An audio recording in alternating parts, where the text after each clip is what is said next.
Listen to a lecture in an art class. The next slide shows a painting by Jackson Pollock, who was a commanding figure of abstract expressionism. I want you to keep looking at it while you listen to me. At first glance, the painting may look simply like paint thrown all over the canvas. This is not far from the truth. The painting shows an example of what is known as Pollock's drip technique. Pollock broke free from the idea of painting as sitting in front of an easel with a paintbrush in one's hand. He would spread out a large piece of canvas on the floor, then walk around it using hardened brushes, sticks, and other tools to drip, throw, or pour paint onto the canvas. But is this art? Or, as one critic put it, is it nothing more than decorative wallpaper? Well, Pollock describes himself as being in his painting. He believed that each painting had a life of its own, and that he was only working with the painting to let it come through. Pollock stated that he had an idea of what he wanted to draw, and there was no accident in his painting. He controlled the flow of paint and the movements of his body. His movements would be slow at first, gradually becoming faster and more dance-like. However, Pollock's radical drip technique was not universally accepted.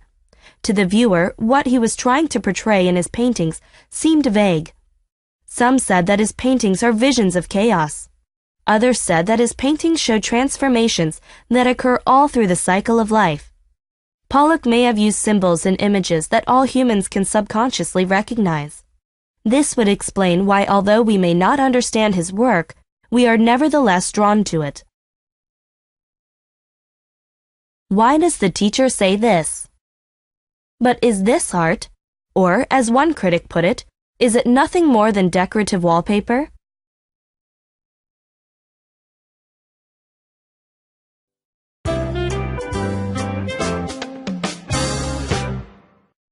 Questions 1 through 4. Listen to a lecture in a geology class.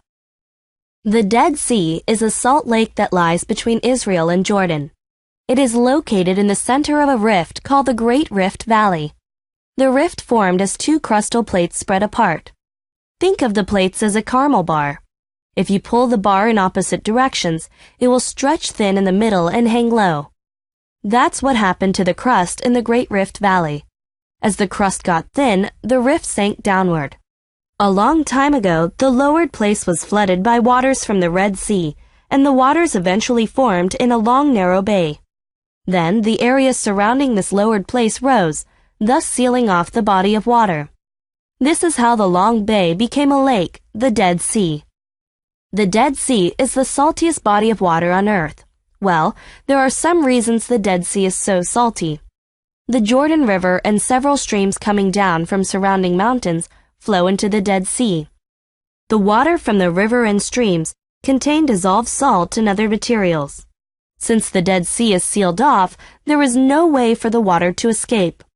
The only way the water escapes from the sea is evaporation. Hot and dry weather conditions cause the water to evaporate from the surface quickly. Therefore, only the dissolved salt is left behind. The process is repeated over and over again, making the water saltier and saltier. It is 9 to 10 times saltier than the ocean. The shores of the Dead Sea are covered with white crystals of salt. Because of the salinity of the Dead Sea, no fish or plants can live in or around the water. That's actually why it is called the Dead Sea. Only some bacteria or fungi can be found in the water. You might be wondering, what would happen to a fish that accidentally swam into the Dead Sea as rivers and streams flow into it? Well, it dies instantly as its body is covered with layers of salt crystals. Though the Dead Sea is deadly to most living sea creatures, it does not harm humans who swim in it. In fact, the mineral salt is quite healthy for humans. Although, it may be incorrect to say that humans can swim in the Dead Sea. The water is so dense that humans are rather just floating in the water. The density makes it much easier to float. People look like corks drifting along the surface of the water. They just lean back with a book in their hands, sticking their feet out of the water. Many tourists visit the Dead Sea every year to try this unique experience.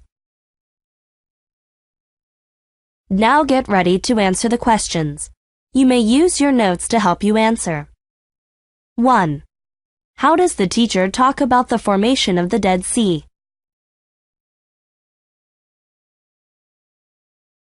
2. What reason is not explained in the lecture?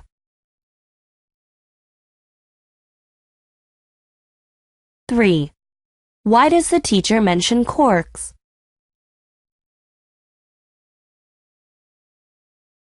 4. What can be inferred about the Dead Sea?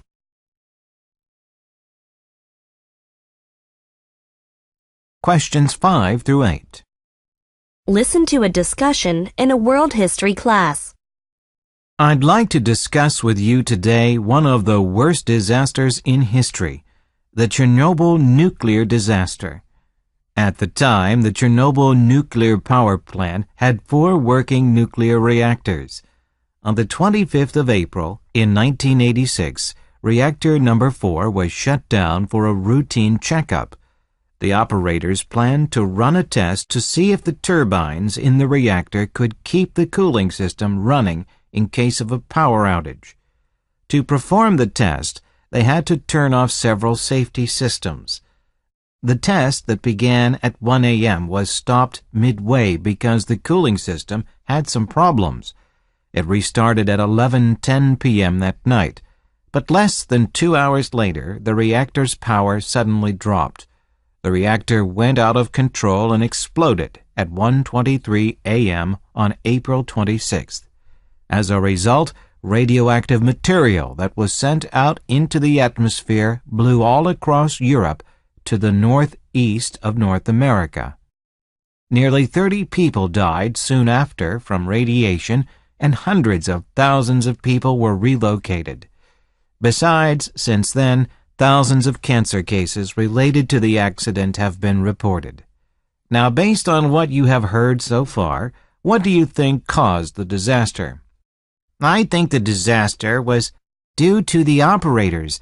They shouldn't have turned the safety systems off. But they needed to test the turbines. Then they should have been more prepared for an accident. Surely they could have done something when the reactor first had a problem. There is a theory related to what you just said, Jason. It is called the flawed operators theory. It places the blame of the disaster on the operators.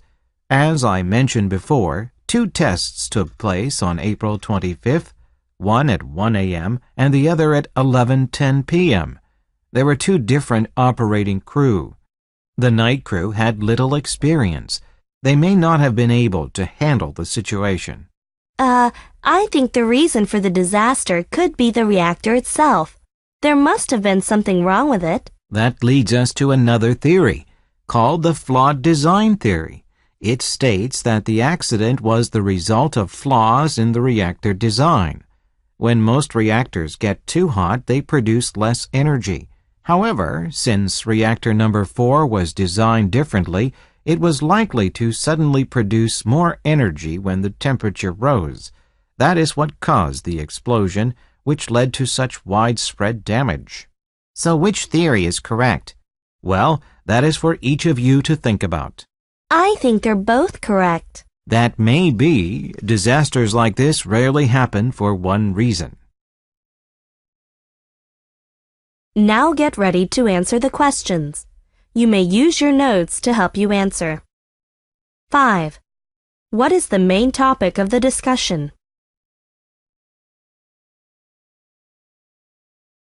6.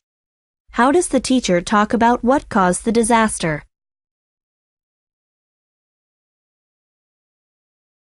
7. Why does the teacher mention the experience of the night crew?